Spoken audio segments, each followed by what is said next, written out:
So this segment is going to be a quick one. We're going to do Kemi Badenoch is well out of her depth.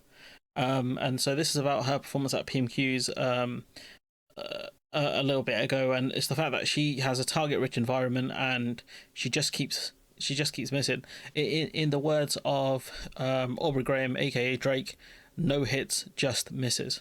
The budget, businesses, fallout, farming, loads of stuff she could have gone on. Winter fuel, exactly. You know, as people start questions on immigration, which, as you quite rightly describe, the large. I mean, I think she supported getting rid of the winter fuel allowance, so that's a problem.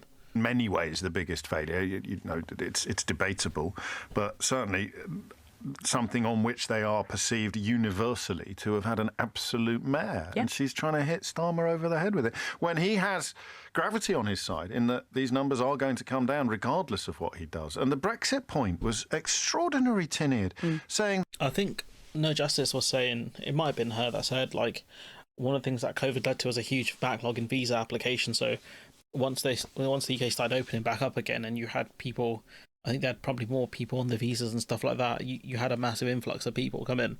That he was in favour of free movement, and Starmer just comes back and says it's gone up exponentially since we left the European Union. Yeah, exactly. So that argument is absolutely ridiculous. Work. It does. I think it's because of people wouldn't stay. They'd come to do seasonal work, or maybe they stay for a year and then they leave. Whereas the people coming in now are wanting to stay longer term, especially when you can't get cheap flights to Asia, for example. You can to like European countries, but Asia's quite expensive. Doesn't work at all. Absolutely fair enough. I'm not enjoying it. No, it wasn't fun this week. Because it's awful. It's not meant to be fun, dumbass.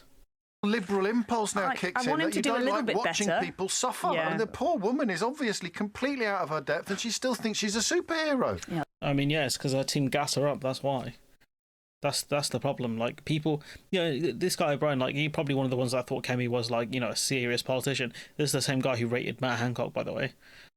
James O'Brien, like, we know who, bro. I was telling you in the interviews I saw in the run-up, especially to the leadership contest, Kemi Badenoch is not a good politician. She's awful at speaking. She's tetchy. I think she's got a little bit of I don't know, a bit mean snide. I think she's very bad at interviews, very bad communicator. How she attacks Starmer for using notes, but then has all her questions written down is beyond me. Attacking the Labour Party in immigration is so dumb because they're the party of record immigration. Like, literally, right? Whatever you think about the immigration numbers, if you're going to turn that into an attack line, that is the dumbest thing you could have done, because we've just had record numbers, and that was under the Conservatives. It doesn't make any sense. No, that wasn't good, was it? Schadenfreude. I almost thought she might come back if she's come be fresh from meeting JD Vance and Donald Trump's team in the States. I almost thought she might go on that. But look, there's a lot of things she could have talked about. I don't think she. She could have gone for the farmers. She could have gone winter fuel. The budget, like they said, literally all the things that they were talking about. The fact that businesses have been spooked by the national insurance increases. There's apparently some rumour around pensions. There's all sorts going on here, and she goes after immigration like an absolute moron. I don't know, man. I think I'm baffled as to how incompetent she is as a politician. Like, genuinely, this is generationally levels of bad, and I think she is the biggest gift to the Reform Party, because she's a terrible politician, a terrible operator, and we're going to see, I think, Nigel Farage just eat up a lot of support. Because Kemi Badenoch is just, she's washed. No, I say that she's not washed. Actually, she never had it in the first place. She's not a has-been. She's a never-been. The idiots that put her in charge. Like, you had two actual good options, and you fumbled them both.